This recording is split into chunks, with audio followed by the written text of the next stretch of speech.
Breckenridge just crossed a number that even a couple of years ago, I don't think most people in Summit County would have believed. Over $3,200 a square foot. Doesn't even sound real coming out of my mouth. There is currently a 2-bedroom Imperial Chalet at the base of Peak 8, pending at $4,934,579. It's roughly 1,534 to 1,538 square feet. That puts the price somewhere around $3,200 a square foot, and I know of units that are going for more than that on both price and price per square foot. Just to give you some perspective on how insane that is, the average residential sale across Summit County in 2026 has been running around $868 a square foot. My name is Anthony Soul with Live Sotheby's International Realty. Thank you guys for watching this week's video. Let's get right into it. Breckenridge is going through one of the more substantial development cycles that I've seen since I moved here almost 10 years ago.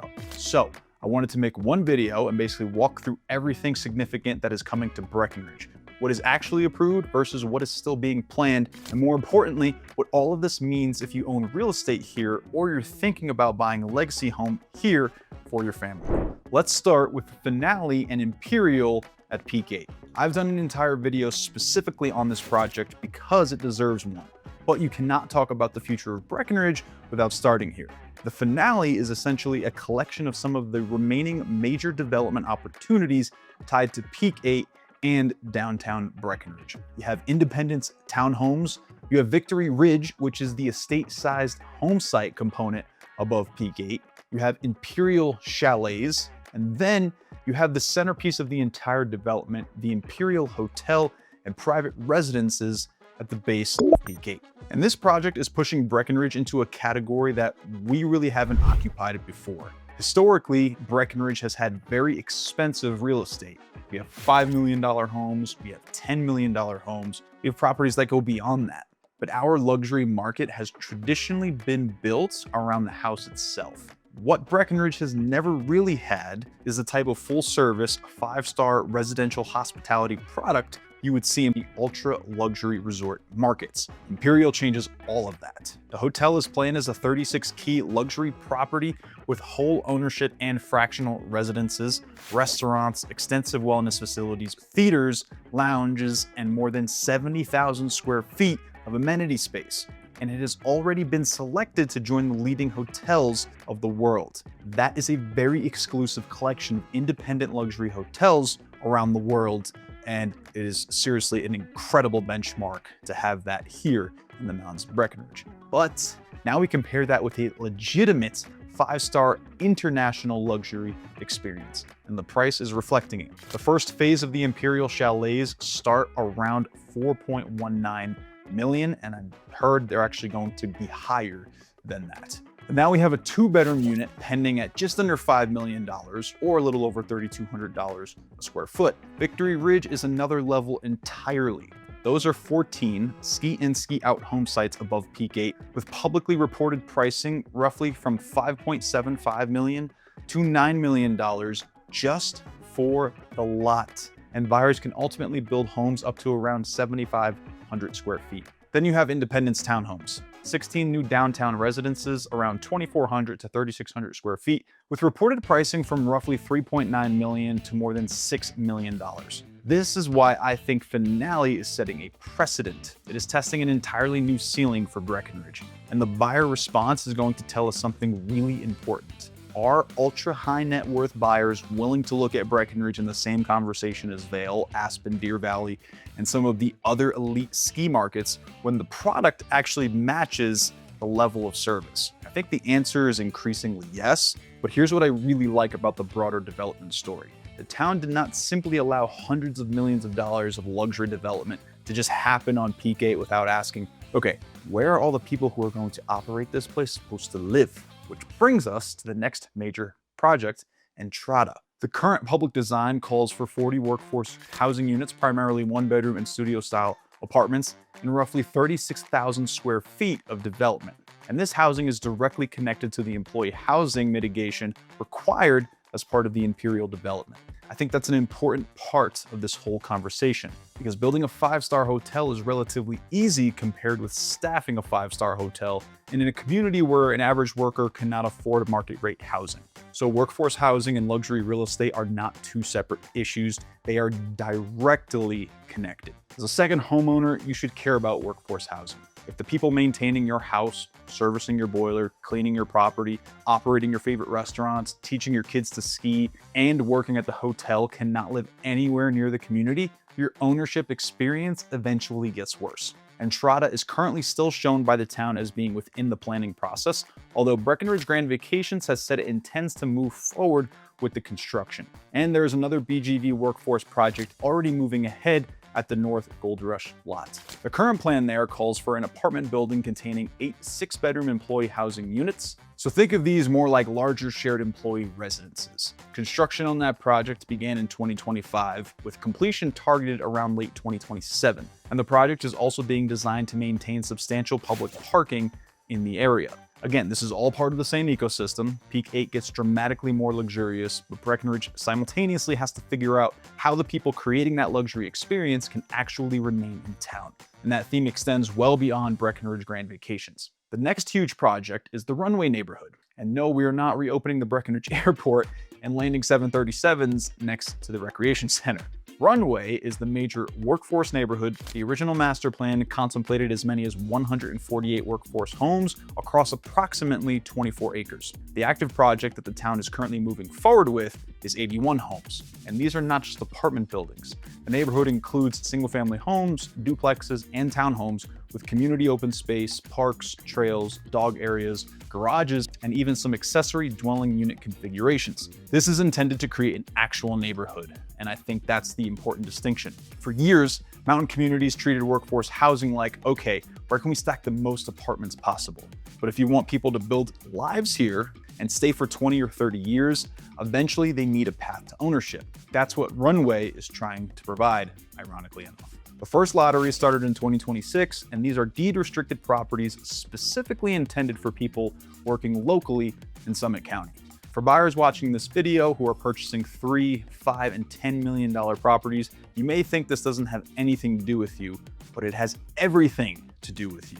One of the things that makes Breckenridge better than a pure resort is that this is still a community, and preserving that local population is one of the most important things Breckenridge can do if it wants to maintain its identity while the luxury market continues moving upward. Another project that fits into that conversation is Highlands Riverfront. The existing plan includes 22 deed-restricted duplexes along with 24 market-rate homes, most of which are completed. There is also a Highlands Riverfront Tract E proposal involving 44 workforce condominium units across 4 buildings, and the town's longer-term housing pipeline shows additional Highlands Riverfront development behind that. This area is interesting because it represents another direction Breckenridge can grow without destroying the historic character of Main Street. Now, let's come back downtown because one of my favorite projects is actually much smaller than all of these giant housing developments. It's called the Sawmill Pedestrian Connection. Construction started in August of 2026, and the idea is to create a stronger pedestrian connection from the existing bridge near the South Gondola parking garage through the Sawmill and Wellington parking lots and ultimately all the way to Main Street. Now, on paper, it sounds incredibly boring. Anthony, congratulations, building a sidewalk. But these are exactly the kinds of projects that dramatically change how a mountain town feels. One of Breckenridge's greatest strengths is that once you're here, you really don't need your car very much. You can walk Main Street, you can take the gondola, you can use the free ride buses, you can bike, you can walk along the river, and every time the town makes another connection between parking, Main Street, neighborhoods, and recreation, the lifestyle gets way easier. And Breckenridge is also continuing to invest in parks and recreation. Carter Park is going through another phase of improvements, which by the way look phenomenal. The second phase around the dog park includes drainage improvements, new landscaping and shade, improvements to the driveway, and a pathway through the dog park designed to improve wheelchair accessibility. Then you have the proposed Kingdom Park Pavilion project. That would completely renovate the area between the 2 baseball fields, rebuild the restroom and pavilion area, improve ADA accessibility, add shade, add batting cages, improve viewing areas, and create a safer vehicle drop-off. Again, these do not move real estate markets individually. Nobody is buying a $5 million house because Breckenridge built a nicer baseball pavilion. But collectively, this is why people actually want to live here. This is something I think investors miss constantly when they analyze mountain real estate. They look at the house, I look at the ecosystem around the house. Where are you going to exercise? Where are you going to walk the dog? Where are the trails? Can the grandparents navigate town? Can the kids ride bikes somewhere? Can you go to a concert? Can you get dinner? Can you ski without driving? Can you actually live here for 3 months instead of just surviving a 7-day vacation? Those investments are what turn a vacation destination into somewhere families want to return for generations. And the open space side of Breckenridge is continuing to evolve as well. The town's open space and trails program has ongoing work ranging from trail construction and maintenance to habitat protection and river restoration. One of the larger long-term environmental projects is the Swan River restoration, with the goal of reconnecting the north, middle, and south forks of the Swan River and repairing areas heavily impacted by historic mining activity. There has also been active work around trails like Aspen Alley and the broader trail network. And then there are a few projects sitting farther out in the pipeline that I'm watching closely. The town and Summit County jointly purchased the Lodge Hotel property for future workforce housing redevelopment. The exact redevelopment program is still not finalized publicly, so I would put that firmly in the watch this category rather than telling you something is definitely getting built tomorrow. The town's current housing pipeline also identifies a future public works housing project of roughly 50 units, Berlin Placer, with approximately 22 homes, additional Highlands Riverfront Phase 2 development, and other future sites where the details are still being worked out. Those are not projects I would present to a buyer today as finalized, but they tell us something. Breckenridge is not finished building, and I think that's probably the most important takeaway from this entire video. Breckenridge is trying to accomplish two completely different things at once. On one end, it is competing for some of the wealthiest mountain buyers in the country. That is one version of Breckenridge's future. But simultaneously, we're building Runway. We're building employee housing at Entrada. We're building employee housing at Gold Rush. We're adding workforce housing at Highlands Riverfront. We're preserving and restoring open space. We're improving parks, improving pedestrian connections. We're trying to maintain the people and infrastructure that make this place function. Because if Breckenridge becomes nothing but $5 million condos, it loses the community that made people want to buy the $5 million condos in the first place. And if Breckenridge refuses to evolve, eventually, buyers are just going to take their money elsewhere.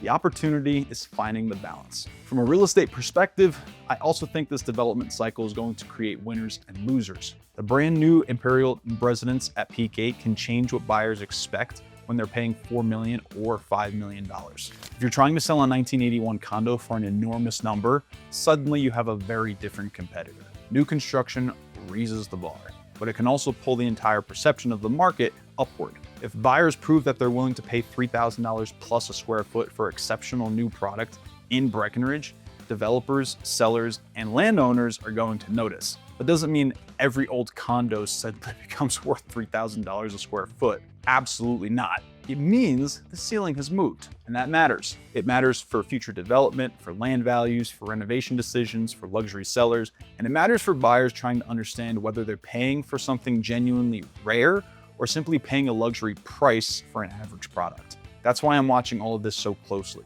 I think the next version of Breckenridge might be even more compelling than the one that we have today. And that's what I would be watching if I were considering buying here. Don't just ask me what the house is worth today. Ask me what's being built around it. Ask me what's protected around it. Ask me what the neighborhood will feel like in 10 years. Ask me where the workforce is going to live. Ask me whether your kids and eventually your grandkids are actually going to want to keep coming back, because that is what you're really investing in. So if you're thinking about buying in Breckenridge, whether that's a condo under $2 million, a legacy home in the $3 to $5 million range, or you're looking at something like Imperial, call, text, or email me. My name is Anthony Soul with Live Sotheby's International Realty and living in the Colorado mountains here in beautiful Summit County. We're going to take a look at what exists today. We're going to take a look at what exists today, what's approved, what's proposed, what's being built next door, and how all of it fits into the way your family actually wants to use Breckenridge. Because right now, this town is entering a completely new chapter. Thank you guys for watching this week's video, and I'll see you in the next one.